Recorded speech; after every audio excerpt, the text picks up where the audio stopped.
Porque la gestión pública tiene nombres propios y queremos que los conozcas. Porque conocer los procesos los transparenta y los acerca a la ciudadanía. Porque estamos deseosos de abrir otra ventana y sorprendernos con lo que encontremos. Le damos la bienvenida a quien nos visita y nos guiará en el recorrido de hoy. Con nosotros, Alejandro Font de Mora, quien nos presenta su libro. Su libro, que es Revolcados en un merengue. Alejandro, Sí. bienvenido. Muchísimas gracias. Yo me he quedado impresionado. Digo, ¿quién será ese señor tan importante que va a actuar ahora? Tan interesante, digo, ¿será Guillermo Francella? No sé, que me ha venido acá y yo no me he enterado. A los oyentes digo que va a estar toda la nota atravesado con este tipo de comentarios. A medida que pase la nota lo vamos a ir conociendo, pero tiene un recorrido tremendo acá el amigo. Tiene un recorrido tremendo. Después vamos a hablar, lo primero que vamos a tocar es el libro, pero primero quiero situar la envergadura del invitado de hoy. El invitado de hoy nos va a venir a hablar de su libro, el libro de tango. Es valenciano y escribió un libro de tangos. Aparte es miembro de la Academia de Tango, si mal no recuerdo. Pero además ha sido presidente de las Cortes Valencianas. O sea, es doctor en medicina, si no me equivoco. Sí. Tiene una trayectoria tremenda. ¿De qué me estoy olvidando? Algo que te identifique y que no haya dicho. Pues tengo 10 poemarios publicados. He hecho 14 exposiciones pictóricas de mi actividad plástica. Es cierto. Y bueno, alguna cosita más que se ha ido por ahí. Bien. Es multifacético y además es muy interesante hablar con él. A mí lo que me impresionó en cuanto llegó es lo mucho que conoce sobre la cultura argentina y más allá del tango. Sí. Porque el tango, se especializó, es evidente que hay una pasión muy fuerte que te atraviesa. Pero ya mencionar a Guillermo Francella, digo, Sí. esta persona y está conectadísima con nuestra cultura. Sí, Es que yo estaba predestinado porque mi esposa que me acompaña aquí es Malena. Y claro, si llamándose Malena yo tenía que acabar en el tango necesariamente, ¿no? Muy y bien. entonces, bueno, pues eso. Además, fíjate quién firma el libro. ¿Qué pone ahí? A ver, dice Alejandro Font de Mora, Revolcados en un merengue, el tango crítico, texto y contexto. Pero el nombre, ¿qué pone? Alejandro Alejandro A. Font de Mora. A. Punto, sí. A punto. ¿Y a qué corresponde? Argentino. ¿En pero serio? ¿en serio te llamas Mi nombre artístico, yo he decidido llamarme Alejandro Argentino.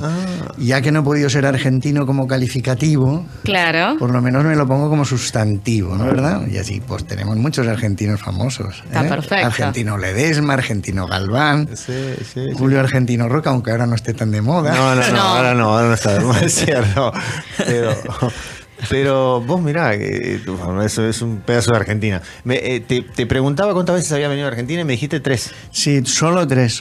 Porque esta especie de pasión arrebatadora es relativamente reciente, ¿no? O sea, yo descubrí, yo soy de una generación ya en la que en mi infancia el tango tenía mucha presencia, ¿no? Porque yo nací en el 49, Sí. tengo mis primeros recuerdos en el 56, 57 y en España se oía mucho tango en ese momento en la radio, no había televisión, por tanto no había nacido todavía el Club del Clan.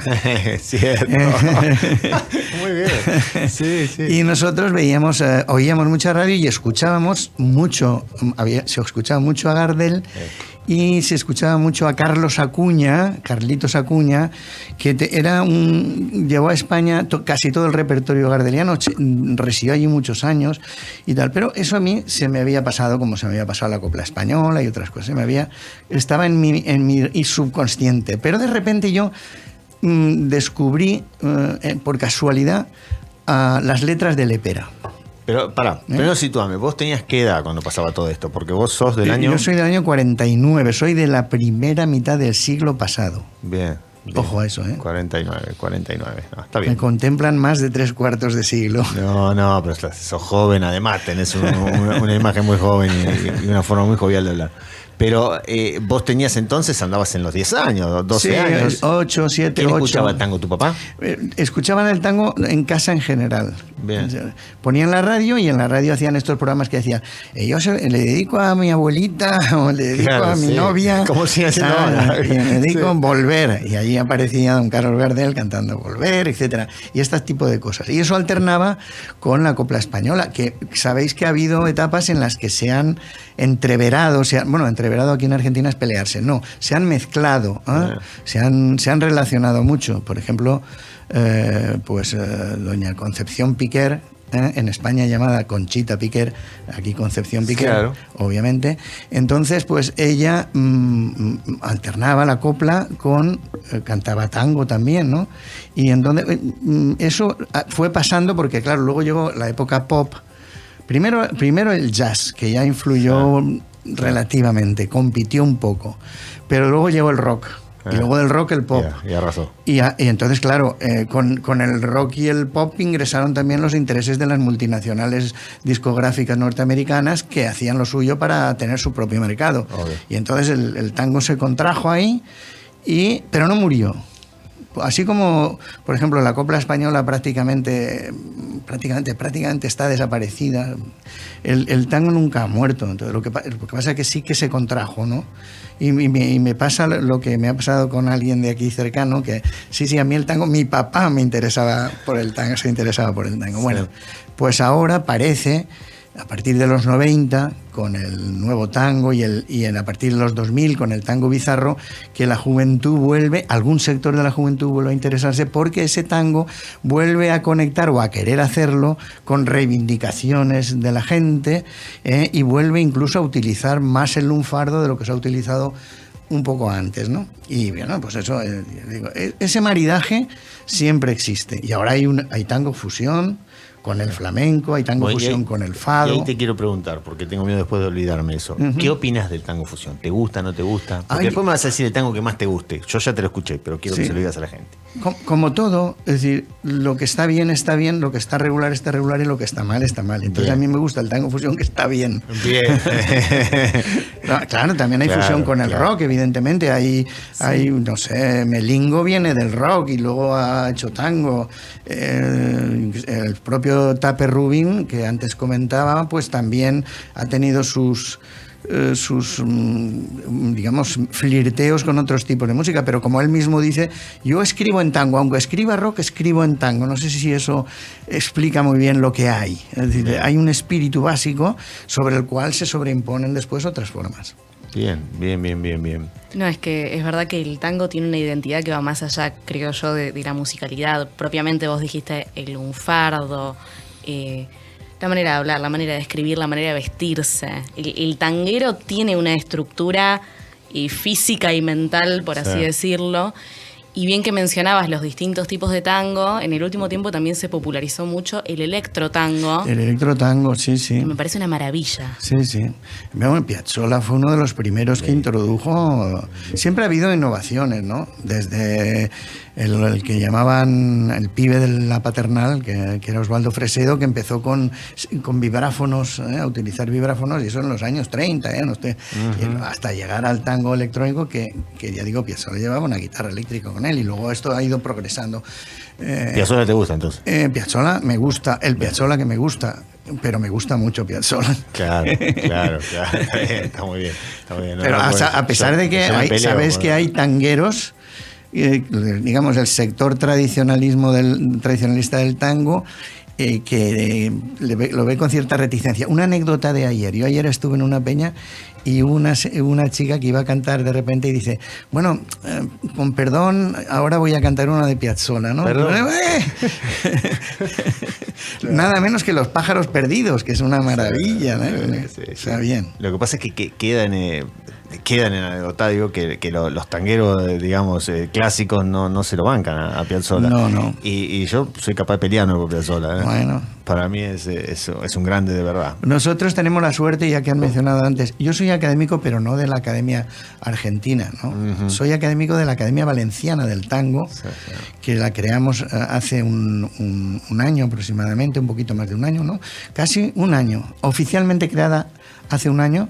Es muy curioso porque somos la única academia correspondiente de la Academia Argentina del Tango que está creada por un decreto oficial de un gobierno, en este caso del gobierno valenciano. Es una cosa tremenda, como si por ejemplo, el gobierno de la región de Buenos Aires, de la provincia de Buenos Sí, Aires, señor. creara una academia de copla española. Claro.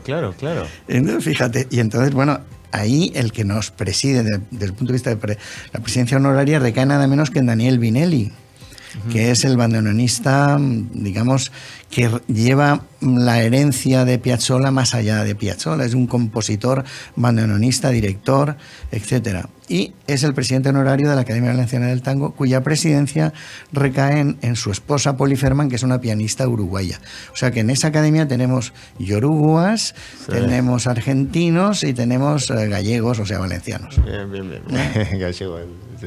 Justo con uruguayos, que siempre tenemos como esa Sí. riña de quién inventó el tango, quién inventó el dulce No, de leche, los quién trajo uruguayos el mate.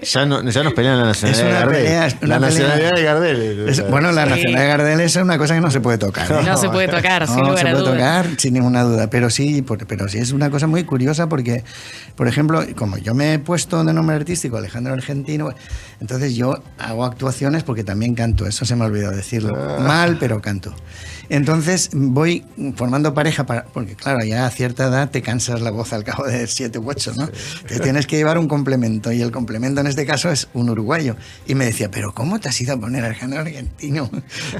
Cámbiate de nombre, Claro, ponerte el claro. pibe del Carmen, que es el barrio donde vivo yo. Escuchame vos, como dicen los uruguayos. Hablamos un poquito de tu libro. Primero el nombre completo del libro. Sí, bueno, Déjame que te pase el chivo. Primero vas a estar el 3 de mayo en la Feria del Libro. El día 3 de mayo, sí, voy a ir a la Feria del Libro, efectivamente. Sí, Bien, sí. en el pabellón Ocre. Y es el stand de UPCN. El stand de UPCN. Pero sí. además vas a estar en la semana en otro lado. Contanos de vuelta. Sí, bueno, el lunes tengo la presentación del libro en la Academia Nacional del Tango, Sí. que tiene la sede en la Avenida de Mayo, justo sobre el Tortoni, para que la gente tenga una Bien. referencia física, ¿no? Y después también... Hermoso lugar el Tortón. y sí, también un sitio muy interesante, que el sábado 10 tengo la presentación también en el Museo Quinquela, que me hace mucha ilusión, Muy bien. porque fue mi primer contacto con la sociedad. O sea, cuando yo llegué, la primera vez que llegué a Argentina, cogí como... No diré que se deba hacer, pero cogí un bus turístico porque decía, bueno, tengo que ubicarme físicamente, ¿verdad? Por favor. Yo sabía que con eso lo veía venir. Y aparecí en La Boca. Y me habían recomendado a un pintor que se llama Guillermo Alio, me lo había recomendado un jurista valenciano que a su vez está loco por el tango y es académico correspondiente en Valencia de la Nacional del Tango. Ah. Y ha escrito una historia del tango canción maravillosa, un valenciano, vamos, un juez valenciano, y me dijo, oye, vete a hablar con Guillermo Alio y di que vas de mi parte. Y yo había escrito entonces un poemario que se llamaba 30 tangos y canciones y un homenaje a Borges. Y claro... fui a casa de este pintor y nos dijeron, no está en el Museo Quinquela. Y en un tris estuvimos de no ir, porque claro, ahora ¿qué hacemos aquí? Pero como estaba tan cerca, Sí. caminando, Sí. pues fuimos para allá. Y resulta que había un poeta mexicano allí recitando y rodeado de gente. Y yo pregunté, ¿quién es don Guillermo Alio? Y fui para allá despacito y le dije, mire, yo vengo recomendado por... Hombre, tal. Y de repente, aquí hay un escritor valenciano. Y también escribe poemas, pues que nos recite algo. No. Y como aquello resulta que ya había diputados, había senadores, había porque el señor Santos Coy había sacado un premio muy importante de literatura. Y bueno, y al día siguiente nos pidieron los datos y al día siguiente nos invitaron al Congreso de la Nación. Claro. Y allí estaba yo recitando en el Centro Cultural del Congreso de la Nación recitando mis poemas sobre tango, claro, no los he traído aquí, pero bueno, están, ¿no? Muy bien. Y me acuerdo porque era el aniversario de las Malvinas, ¿no? Y el marco era impresionante porque era una exposición que se hizo con las cartas de los fallecidos de las Malvinas a sus familias, etcétera. 2 de abril. Y claro, yo recitando allí el poema sobre el tango y las Malvinas y 22, es que no puede ser. Y al final acabé aquello y dije, mira, aquí solo puedo terminar de una manera. Malvinas Argentinas. Ahí está. Y está, se acabó el carbón. Porque es verdad que, digamos, hay una identidad de sensibilidades, ¿no? Entonces, esas cosas se transfieren. Yo cuando estaba allí en plena Boca y estábamos comiendo en una pizzería y de repente empezó a sonar el himno argentino, se me levantó todo el mundo, y claro, empezó la gente lloraba. Sí. Una cosa tremenda, ¿no? Es tremendo porque a veces los argentinos nos peleamos, no, parece que no estamos unidos, qué sé yo. Ahora suena el himno argentino o la cuestión Malvina es otra. Claro. Se encamina la inmensa mayoría. Digo la inmensa mayoría porque hay una parte que todavía no les entran las balas por ningún lado. Pero la inmensa mayoría, digamos, se encamina. La causa Malvina la tenemos muy incorporada. Lógico. Así que contanos un poco de tu libro en general. Bueno, primero, ¿por qué se te dio por escribir este libro? Primero. Sí. Y después, ¿de qué habla el libro? Sí. Vamos a ver. Este libro viene de otro. Es como diríamos, la secuela, que se diría, de otro, que se titulaba Poesía y Tango, una propedéutica. O sea, a mí me da ahora por hacer proselitismo del tango en el medio ambiente valenciano en concreto y de donde me lleven por allí. Y entonces me dedico a dar conferencias y las ilustro con interpretaciones mías. Es decir, de repente, en lugar de ser todo un rollo macabeo de no sé cuántas horas, no, yo voy parando y ahora, por ejemplo, íbamos a cantar pues tal y tal, y luego sigo la conferencia. Ese era una visión genérica del tango. Y yo me di cuenta que cuando yo explicaba la literatura del tango, la gente se quedaba asombrada porque decía, no, nosotros creíamos que el tango solo hablaba de la decepción amorosa, del abandono, que me ha dejado ella, que me ha dejado... Entonces, eso que los brasileños llaman o lamento do cornudo, que me parece muy brasileño en el intento de oponerse a todo lo que aparezca por allí. Entonces, me encantó. Entonces dije, bueno, vamos a demostrar aquí al público español que no es así. Y entonces podía haber optado por muchas temáticas, porque el tango, curiosamente, tiene una amplitud temática impresionante. Sí. Podían haber empezado por la temática barrial, del barrio, por la temática de la nostalgia, pero elegí la temática social. Y entonces, por eso se llama Revolcados en un merengue, porque es un fragmento del tango de reivindicativo por excelencia, el tango, digamos, de protesta, bien, de queja, bien, que es el cambalache de Discépolo. ¿Qué es el tipo de tango que a vos más te gusta? Me gusta, pero bien, a mí me gusta todo el tango. Bien. En este caso yo diría que hasta el malo. Ah, mira vos. No, en serio, porque siempre hay algo interesante. Siempre hay una frase que, aunque el poema sea, digamos, regular, siempre de repente surge una imagen ahí. Me contaba el otro día, ayer o anteayer, me contaba un psicólogo que cuando el tango era muy popular, en los años 50 y tal, él conocía a un psicólogo que cuando una persona era muy cerrada a abrirse con su problema y él veía que tenía esa dificultad, le decía, ¿cuál es el tango que te gusta más? Y en ese tango estaba descrito el problema de la persona que tenía. Ah, muy bien. O sea, que si venía un tipo que te decía, pues me gusta, por ejemplo, mucho, ¿qué te diré yo? La última curda. Claro, dentro de la última curda viene esa frase de la vida es una herida absurda. Pues ahí, si te gusta la última curda, tú tienes un núcleo existencial por resolver. Ahí tienes un nudo por deshacer, ¿verdad? Una cosa así. Bien, muy bien. Qué lindo y qué interesante la reflexión del psicólogo. También se me viene a la cabeza, ¿no? Esta combinación de factores tan argentinos, porque vos dijiste un psicólogo en los años 50. Sí. Acá en Argentina, que es, Buenos Aires al menos, la cuna del tango y del psicoanálisis, básicamente. Sí, es cierto. Qué linda combinación de alguna manera que se hizo, y qué buena forma de poder reflexionar sobre lo que le pasa al otro. También me surge pensar en esto que dijiste de, bueno, cuál es el concepto que tiene cada uno del tango, y efectivamente yo como argentina, obviamente No soy una persona que se crió a base de tango como quizás mis abuelos o mi padre, pero siempre también tuve como esa concepción de que el tango es nostálgico, que habla del desamor, y me gusta poder ver como otras facetas que en mi propia cultura nunca logré reconocer. Pues sí, la verdad, en este libro, por ejemplo, yo he recogido precisamente para luchar contra ese estereotipo, lo podemos decir así, contra ese estereotipo, he recogido en una selección, digamos, relativamente escasa, pero he recogido 72 tangos. Aquí hay, con las letras completas, porque eso es algo que a mí me interesa mucho, que esté la letra completa y el lector no tenga que distraer su atención yendo de acá para allá. Bueno, pero ahí eso es lo que te iba a preguntar. Vos, ¿con qué me encuentro en el libro? ¿Con letras completas de tango? Tú te encuentras en el libro con lo siguiente. Ten en cuenta que el libro está, en principio, dirigido al público español, aunque lo puede leer todo el mundo. Por ejemplo, los argentinos que no están iniciados en el tango también podrían considerarse involucrados acá. Pero te encuentras texto y contexto, ¿de acuerdo? Eso es importante porque el subtítulo es Revolcados en un merengue, el tango crítico, texto y contexto. Entonces te encuentras con las letras de 72 tangos críticos, te los encuentras analizados desde el punto de vista estético, desde el punto de vista también ideológico y desde el punto de vista incluso de técnica literaria, ¿de acuerdo? Porque aunque ese sea un tema muy digamos, muy de especialidad, a mí me interesa ponerlo porque también se dice que el tango no es poesía noble, es una poesía del pueblo, es algo que la poesía va por otros caminos, ¿no? Y que esa es no es poesía culta, es poesía popular, que esa discriminación entre poesía culta y popular a mí me parece una herejía, pero bueno.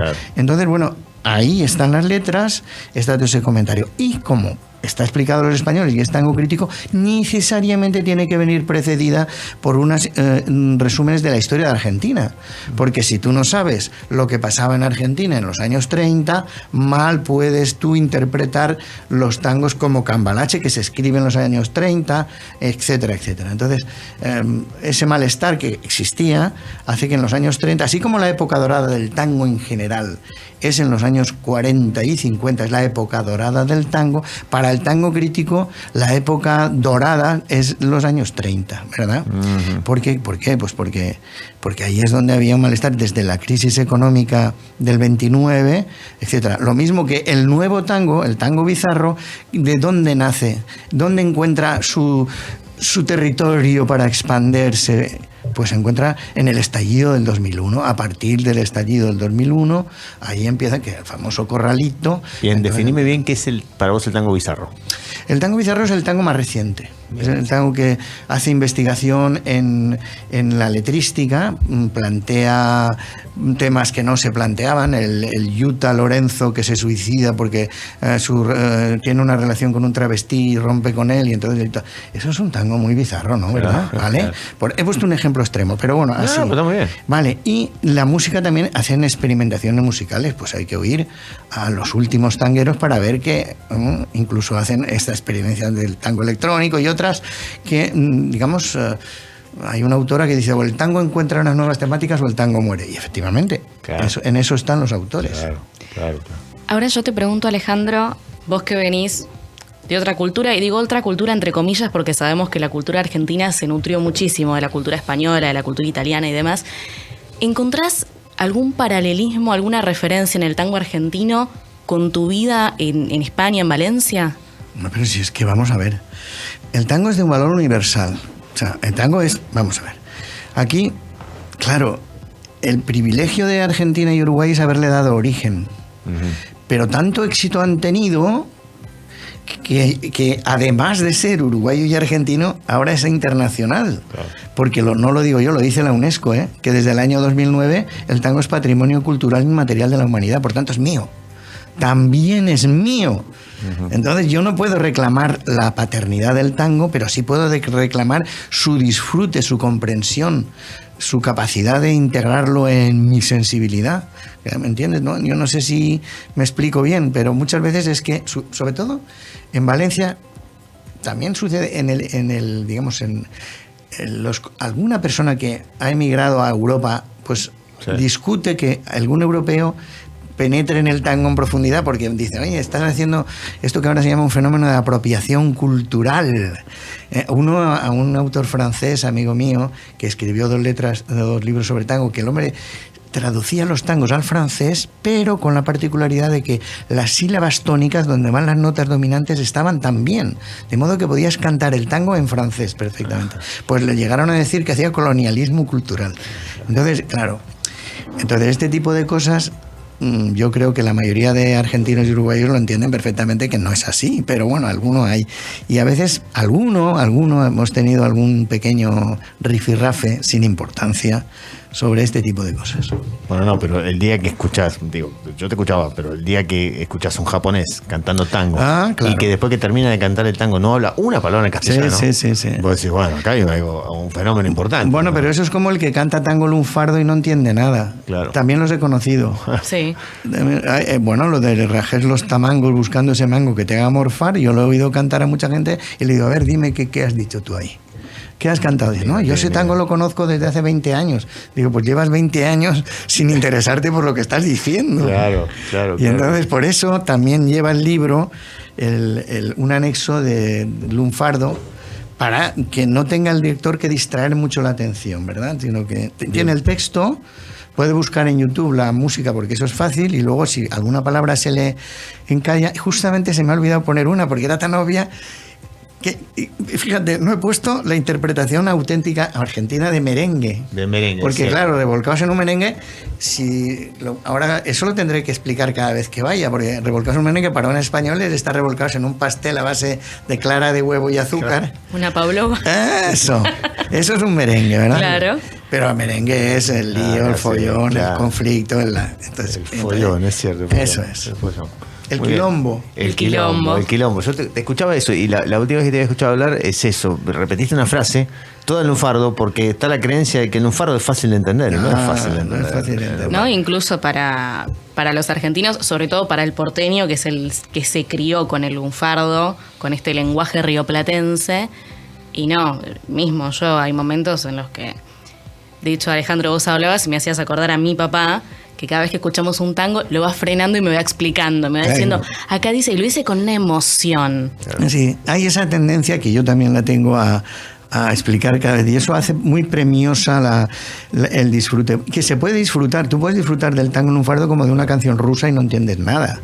Está claro que sí, claro, ¿no? Sí, claro. Pero es mejor que entenderlo. Entonces yo, no es que sepa mucho lunfardo, pero el lunfardo que ha llegado a través de la tanguística. Claro. Está aquí la Academia Porteña del Lunfardo, que hace una labor encomiable de difusión de este, digamos, entidad jergal, porque esto no es un idioma, es una jerga, si se quiere. Sí, claro. Pero que tiene mucha importancia cultural, eso sí que. Y que además se identifica mucho con el pueblo. Es decir, precisamente el nuevo tango y el tango bizarro, el tango más actual, busca lo que querían los primeros autores de los años 30 y 20, ¿no? Que buscaban acercarse al pueblo, porque había como 2 líneas. La línea que quería identificarse con el pueblo y utilizaba el lunfardo con profusión, por ejemplo, Celedonio Esteban Flores, el Negro Flores, que era un poeta excepcional, un poeta modernista perfecto, es el autor, por ejemplo, de Mano a Mano o de Margot.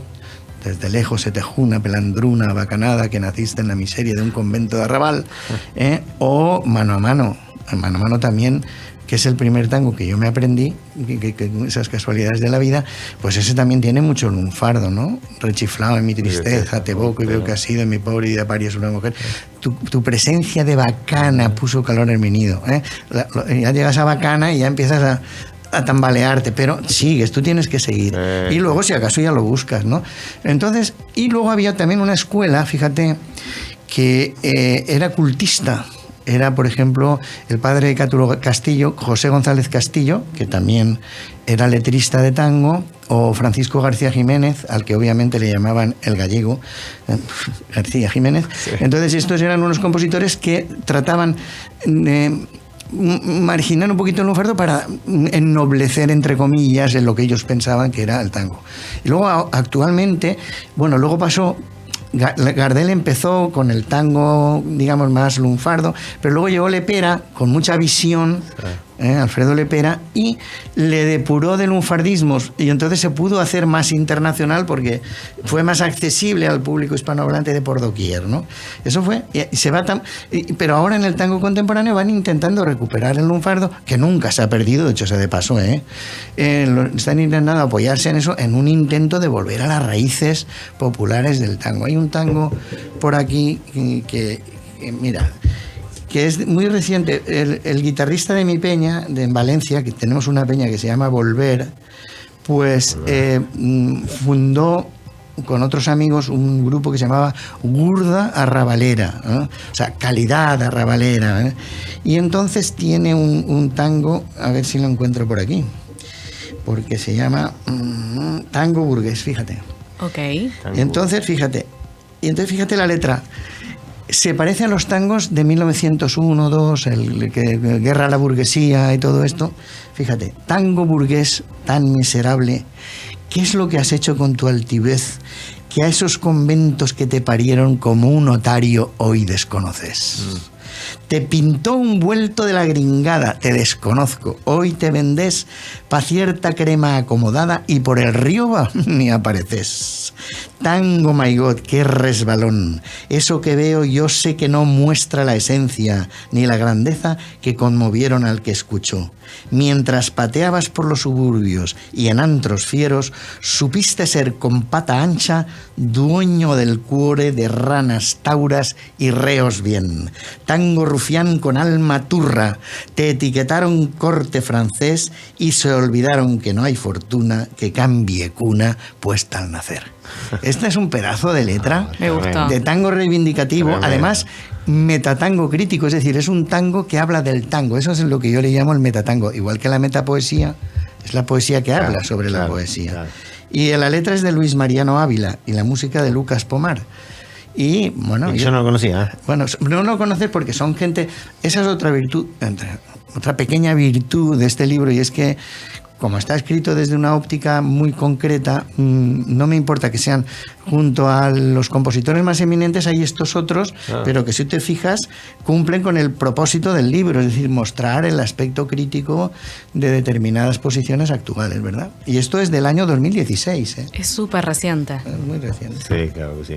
Y la importancia de este tipo de libros, de este tipo de obras, como para abrirle caminos a todos estos autores, porque la verdad que en la radio no se escuchan autores nuevos de tango, seguimos escuchando las pocas radios que hay, no hay muchas radios de tango ahora, y las que hay, digamos, siguen pasando los mismos tangos de hace muchos años, y no sé qué lugar tienen los pibes en todo esto. Y pasa mucho por los clásicos. También sucede que cuando escuchás quizás estas radios, por lo general los oyentes son personas de más de 50 años, sí, es cierto, que no están muy abiertas a los nuevos tangos, sí, que siguen escuchando los mismos, un poco por nostalgia, otro poco por costumbre, pero sí, sucede mucho. Ahí quizás no hay un espacio para la juventud tanguera, sí, que también no es tan popular, porque la verdad que es eso, el tango que originalmente era popular, hoy fue desplazado y lo popular es otra cosa completamente distinta. Sí, sí, al fin y al cabo el capitalismo siempre hace lo suyo, digamos, no son mayoritarios. En ese sentido el panorama es distinto, digamos, en Europa que acá, porque claro, nosotros en Europa lo que tenemos que hacer hacemos como de misioneros del tango, de alguna manera. Estamos cristianizando en el tango a toda esa multitud pagana que no lo conoce, ¿verdad? Y entonces aquí es diferente, aquí sí que habría que insistir, porque aquí, fíjate, está trufada la ciudad de peñas tangueras donde vas y oyes el tango tradicional, ¿verdad? Como mucho llegan hasta Piazzolla y pidiendo perdón, como había dicho antes. Pero ciertamente habría que, cuando no llega la iniciativa privada, fijaros, habría que hacer algún tipo de acción pública desde las esferas de la cultura, digamos, gubernamental, por decirlo claramente, para poder abrir caminos en ese sentido. Lo que pasa es que no sé si es el momento ahora mismo históricamente. No, te iba a decir, no es el momento histórico, pero bueno. Pero bueno, está ahí el tema y bueno, un tema pendiente. Y en Valencia lo que la Academia Valenciana intenta hacer es simplemente divulgar el tango. Afortunadamente contamos con estos dos presidentes, el honorario y la efectiva, que tienen un nivel que pueden ir a los grandes auditorios, pero luego nuestro intento es crear peñas tangueras o promocionar peñas tangueras e ir moviéndonos en estos territorios. Ahora yo tengo un amigo que se llama Gavión, que es piloto de Iberia, lo que le permite estar en Argentina cada 2x3, lo conocen por doquier a Gavión, y estamos intentando, él desde hace 11 años tiene un pequeño festival de tango que se llama Tangavión, Festival Tangavión, y lo que pretende es, además es piloto de Iberia, fíjate, Gavión, avión. Claro, por eso, tan Gavión. Por eso. Y Gavión al mismo tiempo va con su personalidad. Él es un Gavión, que eso en España no saben la que es, pero nosotros sí.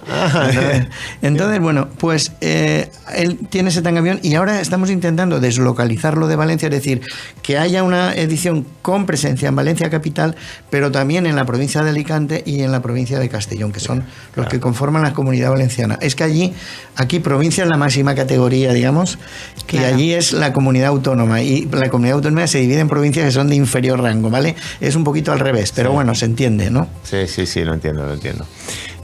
Sí. A mí me queda algo súper pendiente que me gustaría que menciones antes de terminar con el bloque, y es, vos dijiste que de chico tenías una conexión con el tango que después perdiste. Uh-huh. ¿Recordás cuál fue la canción, el tema que a vos te hizo reconectar con el tango? Sí, yo lo recuerdo, fue Volver. De Lepera. O sea, yo adivino el parpadeo de las luces que a lo lejos van marcando mi retorno, son las mismas que alumbraron. Ese tango fue el primero que yo reparé desde el punto de vista de la literatura, ¿verdad? Yo entro en el tango en esta etapa última porque decido tener una pasión última, y entonces entro en el tango a partir de la letrística. Eso es muy importante para mí. Entonces yo, lo que pasa es que claro, la música es indisociable, o sea, no hay letra sin música, no hay tango sin música, ni hay tango canción sin letra, eso es más que obvio. Sí.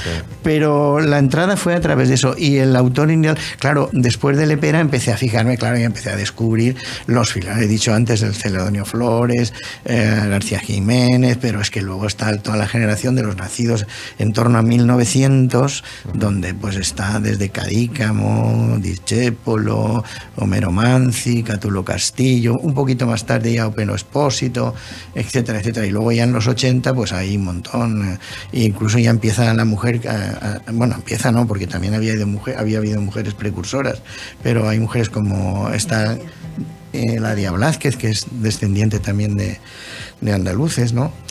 Y que, fíjate, Eladia Blázquez es un ejemplo de lo que hablábamos antes. Eladia Blázquez hasta los 70 está cantando copla española y canción andaluza. Y en los 70 da un viraje y empieza a cantar y componer tangos maravillosos. Algún tango de protesta está aquí, como tú sabes, el de Argentina, ¿no? Que es el de Argentina Primer Mundo, que es uno de los tangos más duros que se han escrito de cierto periodo de la historia argentina, en los 90 o por ahí. ¿Y bien? Bien. Bueno, vos te quedas un rato más, ¿no? Podemos pasar un taquito y te quedas un rato más. Claro, que yo lo hago lo que queráis. Bueno. No entonces, he venido para otra cosa. Muy bien, muchas gracias. Entonces, vamos a ir a ¿qué temita te gustaría escuchar? ¿Qué tango te gustaría escuchar? Bueno, hemos estado hablando de la última curda. Bien.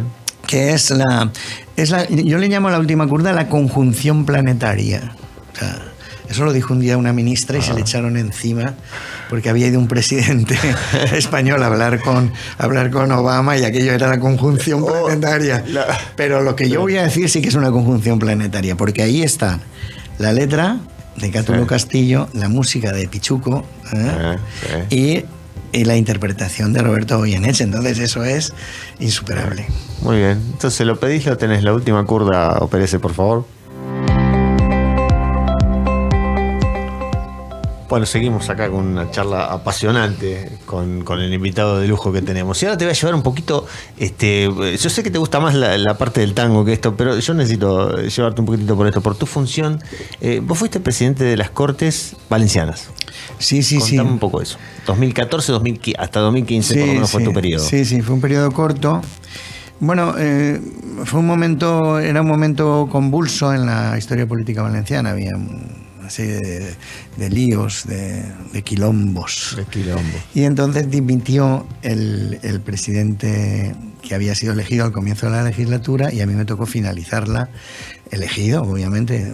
El presidente se marchó, hubo que elegir a otro y me eligieron a mí y yo estuve allí pues haciendo lo mejor que pude. Pero, vamos, mi función, si yo tuviera que hablar de mi función pública, me refería al periodo de gobierno en materia de educación y cultura, que fue donde más dejé parte de mi salud.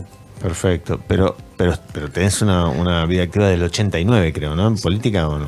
Sí, bueno, yo empecé en un partido pequeñito que se llamaba Partido Reformista Democrático, que era de un político catalán que se llamaba Roca, que pretendía lo imposible, que era armonizar la periferia con él. Un poco aquí, que la historia se repite, ¿sabes? Lo del federalismo no es, ¿sabes? Federalismo, centralismo, etcétera, ¿no?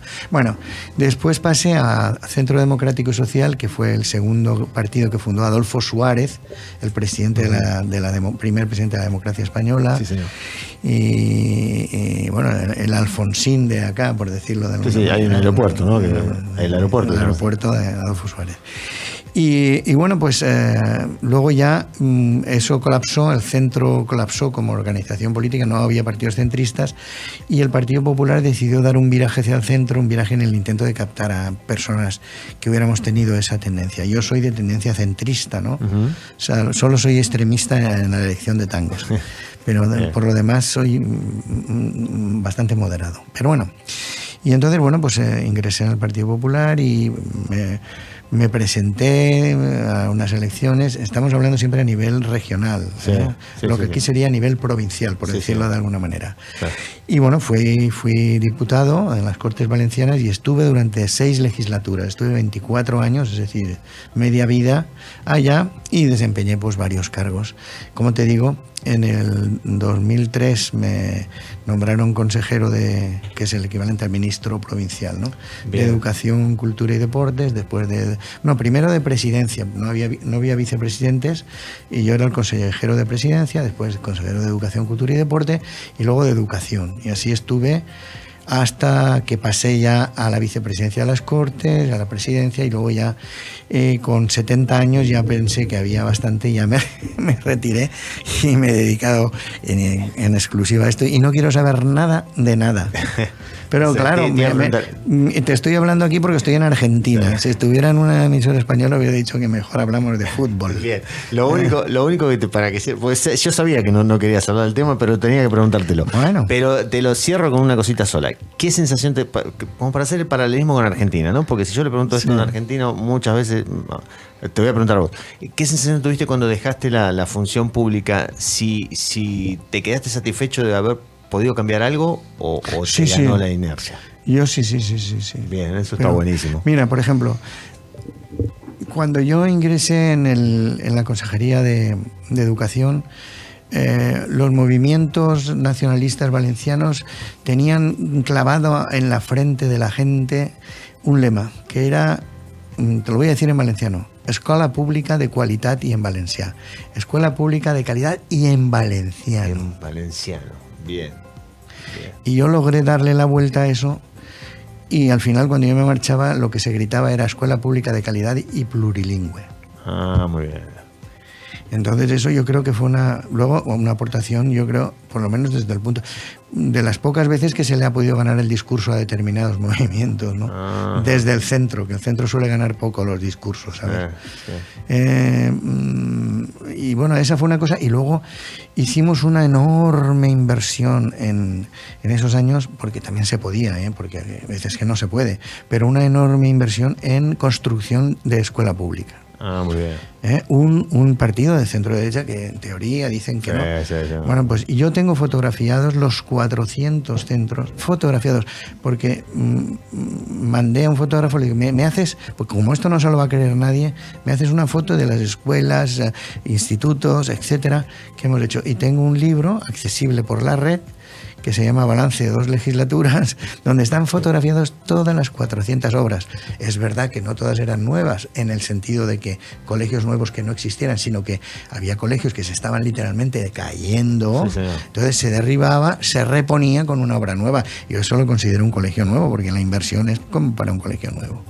Bueno, esas son las dos cosas, digamos, y luego en el aspecto artístico, pues para mí fue muy importante. En mi época se inauguró el Teatro de la Ópera Valenciana, ¿sabes? De la Ciudad de las Artes y las Ciencias, el Teatro Palau de les Arts Reina Sofía, el Palacio de las Artes Reina Sofía, que es un teatro espectacular, que ha cambiado la arquitectura. La imagen de Valencia ahora se proyecta por la Ciudad de las Artes y las Ciencias. Si lo veis, si entráis en Internet Valencia, enseguida sale las arquitecturas de Calatrava, de ese célebre, que por cierto tiene un puente acá en Puerto Madero, ¿no es verdad? Calatrava, ese arquitecto internacional, pues esa fue también una cosa de las que me siento orgulloso de haber participado en ese proyecto, ¿no?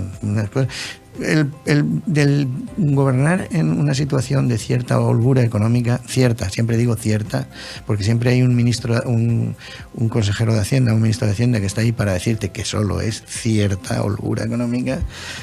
El poder gobernar te da muchas satisfacciones en el sentido de que ves que haces cosas, ¿no? Desde el punto de vista cultural, pues por ejemplo, llevamos la obra de Sorolla, que estaba en el Museo Sorolla de la Hispanic Society de Nueva York, la llevamos a Valencia para que la gente que no pudiera ir a Nueva York la pudiera disfrutar. Por ejemplo, la Berklee School of Music instaló una sede en Valencia. Eso, o sea, vino desde Norteamérica, desde Boston, se trajeron una sede a Valencia, y todo eso pues cuesta la cosa y tal, y lo pasas muy mal, pero al final, y bueno, ahí hicimos lo que pudimos.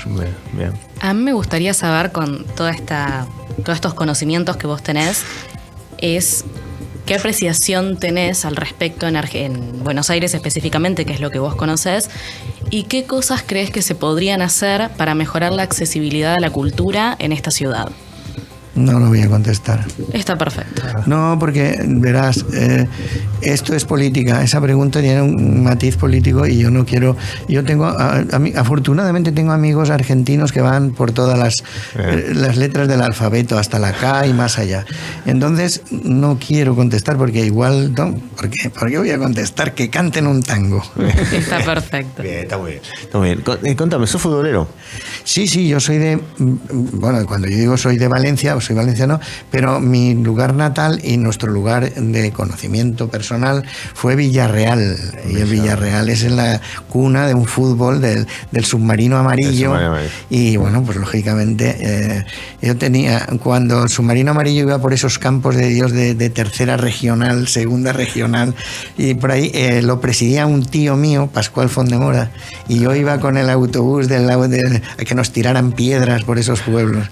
Y bueno, él lo ascendió a tercera y después a segunda división, y luego ya lo adquirió, ya se había hecho mayor mi tío, lo adquirió un potentado de la industria cerámica, Fernando Roch, que lo ha hecho llegar a las puertas de... Estamos con las puertas. Pero ten en cuenta que es una ciudad de 50.000 habitantes. Claro. Estamos, fíjate, la clasificación actual de la Liga Española. Está el Barcelona, Real Madrid, Atlético de Madrid, Atlético de Bilbao y Villarreal. O sea, estamos en la manita de equipos importantes, 50.000 habitantes. Muy bien, por favor. Muy bien. ¿Y en Argentina tenés preferencia por alguno? Bueno, a mí me gusta. A mí me tira el Boca. Y bueno. Pero me tira, ¿por qué me tira? Perdóname, te dejé, no te quise influenciar todo. Yo soy fanático de Boca. Bueno, pero no lo sabía. No quise. Pero te voy a decir porque tiene una etiología, es decir, una forma pedante de decir, tiene una causa, ¿vale? Tiene una etiología. Y la etiología es que la mayor parte de jugadores argentinos que fueron a Villarreal coinciden con la etapa dorada del Villarreal, cuando quedamos los segundos en la Liga Nacional, solo después del Real Madrid, y cuando llegamos a las puertas de la Champions, con aquel célebre penalti de Riquelme, que bueno, que ya se lo hemos perdonado porque es una persona grandísima. Y yo tendría ilusión de que, a ver si cuando voy a recitar al Museo Quinquela, como está cerca de por allí, igual habría que preguntarle, oye, acércate un poquito para hacerme una foto con Riquelme. Él sigue teniendo casa en Villarreal, según me han dicho. ¿Ah, sí? Sí. y conserva muchas relaciones, lógicamente, porque es una persona muy querida, pero no solamente Riquelme, ¿eh? El Vasco Arruabarrena, por ejemplo, es otro futbolista, Diego Caña, son futbolistas que han dejado una huella imborrable. Mis hijos, por ejemplo, el primer viaje que hice, no vuelvas aquí si no nos traes a todos camisetas del Boca. Bueno, y de hecho, hasta hace poco, la foto de perfil de WhatsApp mía era con todos mis nietos vestidos de Boca. Lo que pasa es que se han hecho todos grandes y yo más pequeño, entonces he decidido ponerme un sombrerito, un fungi y un lengue, y ahora voy de tanguero en mi perfil. Muy bien, muy bien. Muy bien, bueno, la verdad que si había algo que le faltaba para que me cayera bien esta persona, es encima es hincha de Boca. Y de los invitados por lejos, creo que este ha sido, está por lo menos top 10 seguro. Así es. Alejandro, ¿tenés redes sociales, algún espacio donde se te pueda seguir o alguna página oficial? Yo soy completamente analógico. Perfecto. No, he llegado tarde a esta cuestión, soy de los que siguen marcando en el teléfono móvil, en el celular, sigo marcando con los dedos índices. ¿Sabes? Cuando tú veas a uno que marca con los dedos índices, ya lo tienes perfectamente filiado. Sí. Pero bueno, sí que Malena, mi esposa, sí que tiene Facebook y tiene Instagram, etcétera, etcétera, ¿no? Pero yo a través de ella conecto de una manera indirecta, ¿no? Pero bueno. A ver, qué loco que un valenciano que sea tanguero, la esposa se llama Malena, eso era el destino previo, ¿eh? Sí. Estábamos predestinados a eso. Contame qué proyecto tenés, si tenés pensado otro nuevo libro, para dónde vas a rumbear. Vamos a ver.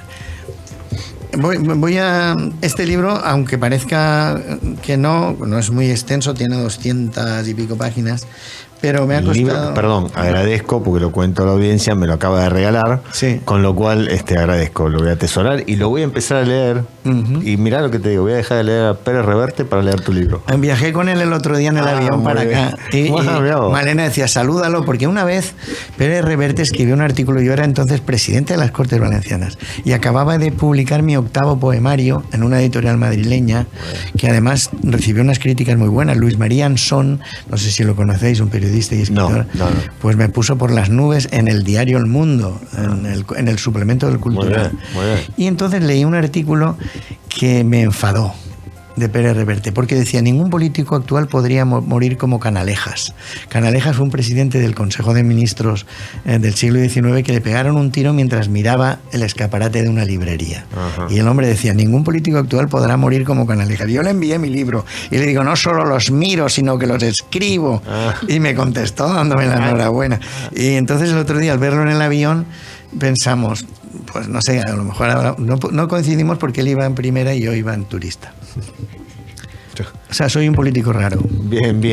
Bueno, expolítico, vaya. Expolítico que insisto, y le cuento a la audiencia, el gesto que ha tenido de tocar el tema de la política porque a él no le gusta ir para ese lado y accedió porque es un fenómeno. Está perfecto. Bueno. Contame, entonces me decías, estás en un proyecto de otro libro. Bueno, estoy reponiéndome de porque los libros son como las enfermedades, ¿sabes? Tienen un periodo de convalecencia, ¿no? Estoy escribiendo un poemario que lo dejé a mitad precisamente cuando me centré en pero que ya lo tengo muy avanzado, que se llama Cuaderno de Buenos Aires. Y es una pena no haber traído alguno, pero es las vivencias que yo he tenido en esta ciudad. Donde, por ejemplo, te encuentras una calle que empieza donde empieza la vida, que es el río, el agua, y termina en Chacarita. Esa calle va de la vida a la muerte. Entonces, es tremendo, ¿no? Es una calle símbolo. Bien. ¿Vale? Entonces tengo un poema que va por ahí. Y así, vivencias que yo he tenido en esta ciudad, es una ciudad con la que yo me identifico porque, ¿sabes? Es una ciudad maravillosamente imperfecta. No sé si me explico, no quiero que se me entienda mal. Lo perfecto... Yo te lo entiendo perfectamente. ¿Verdad? En un poema digo que esta ciudad vive firmemente adherida a sus heridas. Lo leí el otro día. Vive firmemente unida a sus heridas. O sea, es una ciudad donde te encuentras espacios maravillosos y de repente alguien ha decidido que aquella casa ya no sirve o no, y ha dejado abandonada una casa del año 1910 que se está viniendo para abajo. Yo me siento identificado porque yo me estoy viniendo también para abajo. con algunos paisajes de Buenos Aires. No se nota. Bueno, no, pero yo sé por dentro cómo va. Y entonces, ese tipo de vivencia, por ejemplo, hay un poema que se llama Río Mar, porque lo primero que le llama la atención a un español inculto como yo es llegar y ver que el agua aquí no es azul. No. Y entonces es Río Mar. Sí. Se mueve en esa ambigüedad como nos movemos todos. Que tenemos ambición de una cosa pero llegamos a ser otra y así vamos fluctuando entre unas cosas y otras, etcétera, ¿no? Ese es un proyecto. Y en relación al tango, hay dos cosas que me tientan. Una es ponerle la tercera pata y hablar del tango humorístico, o sea, tango letras generales, tango crítico y tango humorístico, que es otra beta muy importante por la que se mueve también el tango moderno, el tango que se burla un poco sarcásticamente, un poco en la línea de la cachada, que es muy porteña, ¿no? Hay tangos muy, muy cachadores, ¿no? Hay aquí un amigo mío que ha escrito un tango, a ver si lo encuentro por aquí, que se llama El hijo del diputado. Ese es un proyecto mío de buscar El hijo del diputado, 176. Es un amigo mío que se llama Lucio Arce, que es un gran compositor y su vida siempre va por la vida del tango humorístico. Tiene un tango que se llama Qué buena está tu vieja, por ejemplo, que ya lo dice todo el título. Sí. Otro tango, este es El hijo del diputado. Dice, ¿quién lo ha visto y quién lo ve al hijo del diputado con los zapatos lustrados sonriendo por TV? Ese nunca laburó, es un vago redomado, un hijo de diputado de profesión. En la solapa un clavel de su berreta nobleza, careteando sus bajezas y junando con desdén. El petardo se la cree entre los privilegiados, el hijo del diputado esperando que le den. ¿De dónde saca la guita? El hijo del diputado siempre tan bien empilchado, luce pinta de bacán y comenta en las revistas cosas que no entiendo, como que le da bife de lomo a su pastor alemán. Desfila cual pavo real por los boliches de moda, siempre prendido a la joda con amigos de ocasión. Y me batieron de posta que en esas noches de farra, en 2 horas despilfarra todo el sueldo de un peón. Qué hijo de diputado. Es excelente. Sí, muy Tampoco no lo había escuchado, está muy bueno. Es muy bueno. Pues eso es otra posibilidad que tengo de salir hacia otro libro que sea el tango humorístico. Y una tercera que me ronda la cabeza es ¿cómo decir? Los aforismos del tango. El tango es muy aforístico porque sí, como tiene raíz popular, sí, sabéis que el pueblo se va por los refranes. Dame pan y dime tonto, imagínate qué refrán. Por dinero baila el can y por pan si se lo dan, por ejemplo. Otro refrán. Más vale pájaro en mano que ciento volando. Y el tango tiene aforismos tremendos, tremendos. Algunos, por ejemplo, hay uno de Homero Expósito que dice, comprendo que en la vida se cuidan los zapatos andando de rodillas. Sí, andando de rodillas, muy bueno. Entonces, ese tipo de frases, irlas entresacando, la vida es una herida absurda, sí, es digamos, una manifestación axiomática de decir, esto es verdad porque es necesariamente verdad. Y eso en el tango podríamos ir buscando, sería una labor un poco ímproba, pero ir buscando y hacerlo temáticamente. Sobre la vida, sobre la muerte, sobre la realidad, sobre la sociedad, sobre tal. Sí, bueno. y hacer una... Pero bueno, esos son proyectos que ya veremos. Si me da la vida, que es una herida absurda. Bueno, seguramente la próxima vez que nos visite vas a tener ya avanzado ese proyecto, o quizás terminado, sí, y vas a estar de vuelta por acá, me imagino. Yo pensaba que esta iba a ser la última vez, pero en la peña de anteanoche decidimos que no. A ver, ¿cómo es eso? Sí, porque fuimos a una peña tan maravillosa. Acércate un poquito más al micrófono. Fuimos a una peña tan maravillosa que nos trataron tan extremadamente bien que es que lo tengo que decir porque es que, a ver, lo tengo aquí porque no quiero olvidarme del nombre, ¿sabes? Se llama Por eso vengo a cantar, se llama la peña. Por eso vengo a cantar. Que es el título de un tango. Y entonces nos encontramos ahí con unas personas maravillosas. No sé, Mario, que es uno de los guitarristas, su esposa, que es Silvia, y nos trataron tan bien como si, es que nos sentimos tan absolutamente bien tratados, que yo digo, no, tengo que volver. Bueno, bienvenido entonces. Los estaremos esperando, sin lugar a dudas. Por último, para cerrar, te podemos ver en la Feria del Libro el día 3 de mayo, sí, 17 horas, sí, Pabellón Ocre. estando PCN. Eso es. ¿Y dónde más te vamos a ver? ¿El lunes? El lunes, hoy. el lunes, sí, esta tarde, entonces, en la Academia Nacional del Tango. En la Academia Nacional del Tango. Sí. ¿Y después? A las 18 horas. 18 horas. Hoy 18 horas en la Academia Nacional del Tango. Y luego en el museo... El lunes. Sí. El lunes. Y en el Museo Quinquela el día 10, sábado, a las 15 horas. El sábado 10 a las 15 horas en el Museo Quinquela. O sea, si no te ven hoy a las 18 horas lunes en la Academia del Tango, Nacional. De la Academia Nacional del Tango, te ven el día 3 en la Feria del Libro. Si no, el 10. Y si no, el 10 en el Museo Quinquela. Eso es. Bueno, ahí estaremos seguros. El 3 estoy seguro, en la Feria del Libro voy a estar seguro y te voy a hacer, te voy a tener que presentar gente ese día. Bueno. Así que quiere conocerte. Muy bien. Así que decime con el tango que nos despedimos. Bueno, ya que estamos con el tango crítico, hay otro tango que para mí, después del Cambalache, para mí, en mi modestísima opinión, es un tango potentísimo de queja y de protesta que se llama Las 40, de Grela y Gorrindo. Gorrindo el letrista y Roberto Grela el gran guitarrista que le puso la música. Las 40. Y eso lo canta Edmundo Rivero, que lo borda. Sí, a ver, lo encontramos por el Mundo Rivero y las 40 mientras le damos tiempo al operador que lo busca desesperadamente, que lo pusimos en un aprieto. Te comento que es probable que en algún momento te vaya a visitar. Yo no te dije, pero tengo una hermana que vive en Málaga. Muy bien. Y además he ido a España como 5 veces. Pero mira, Málaga en distancias argentinas está a la vuelta de la esquina. Sí, porque sí. A mí me han dicho, no, si es que Mar del Plata está muy cerca. Mar del Plata, yo me cruzo, me voy hasta Portugal desde Valencia. Claro. Porque es que Para esto, ustedes eso hombre, claro, es que esto claro. es 6 veces aquello. O sea, Sí. Argentina es desde inmenso. el punto de vista del territorio, es 6 veces, casi 6 veces España. Sí. Entonces, claro, aquí te dicen, no, está cerquita, 5 horitas en autobús. Te cuento que el comentario generalmente del tipo que viene por primera vez de Europa te dice, no, está buenísimo, un día estuve en Portugal y al otro día estaba en España y después me fui. Y sí, claro, está todo mucho más cerca. Claro. A nosotros acá, ya decir que de acá te fuiste a Brasil, si te fuiste en auto es 2 días de viaje. Irte a Bariloche, que es propio del territorio argentino. Sí, no, para nosotros Mar del Plata es lo que haces la escapada de fin de semana en Mar del Plata. Claro. Te haces 4 horas de viaje en ruta, si tenés suerte. Yo vi una película que Argentina, ahora solo vemos series argentinas y cine argentino.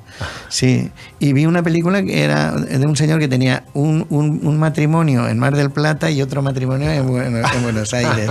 Con Suar. No sé cuál es esa. Sí, es una película con Suar, si no me equivoco. Sí. Así que, y te comentaba, cuando vos hablabas te quería decir eso, cuando vos hablabas de Buenos Aires y te sentías tan identificado, a mí me pasa una cosa parecida con Madrid. Pero al revés, en Madrid, yo me encuentro en Madrid y digo, esto es como Buenos Aires, pero mucho más prolijo.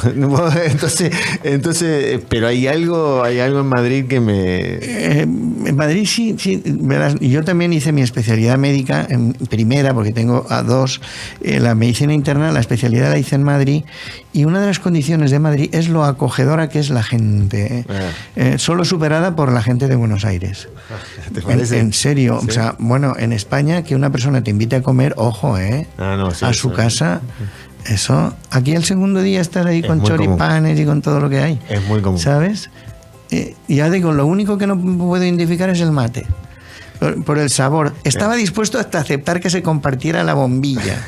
Que eso ya tiene 2 contras tiene el mate. Cultura. La primera es la que se comparta la bombilla, pero mirá qué fuerte es la costumbre del mate, que yo pensé que con la llegada del COVID el mate moría como compartido, porque de hecho se empezaron a vender mates individuales, pero se fue el COVID y seguimos compartiendo mates. No. Eso es como pensar que el COVID hubiera acabado con el beso francés.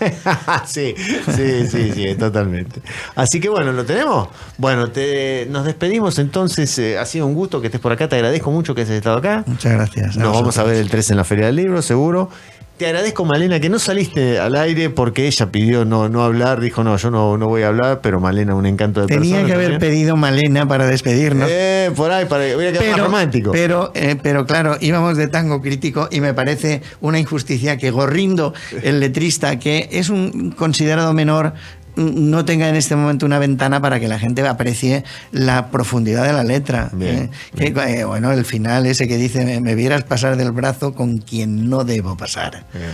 Eso es espectacular, con unos puntos suspensivos. Eso se llama una terminación...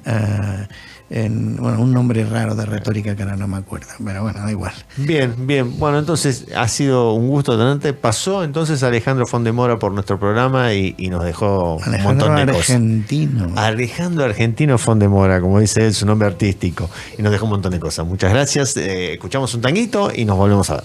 Gracias.